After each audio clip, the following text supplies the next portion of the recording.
বন্ধুগণ, অসাধারণ আরেকটি ফুলের বর্ণফুলের খোঁজ আজকে পেয়ে গেলাম। আজকে অনেক আনন্দিত হবেন। আজকে নতুন একটা ভিডিও আপনাদের সামনে উপস্থাপন করতে চাচ্ছি।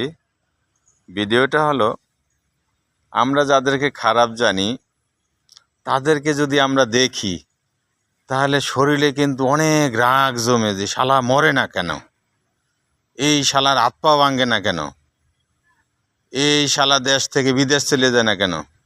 আসলে তা না করে আমরা যদি এর বিপরীতটা করি, যে হে আল্লাহ, মহান আল্লাহ পাক রব্বুল আলামিন, তোমার কোরআনের বাণীতে, তোমার হাদিস কোরআন এবং ভালো মানুষের যত গুণাবলী, তুমি এই খারাপ ব্যক্তিটাকে সেই গুণাবলীর চাদর দিয়ে তাকে ঢেকে দাও, তাদের অন্তর থেকে মোহর দূর করে দাও, তাদের অন্তর থেকে যে শয়তানির যে মোহর মেরে দিয়েছো সেটা দূর করে দিয়া তাকে তুমি ভালো মানুষ হিসেবে বানাও আল্লাহ।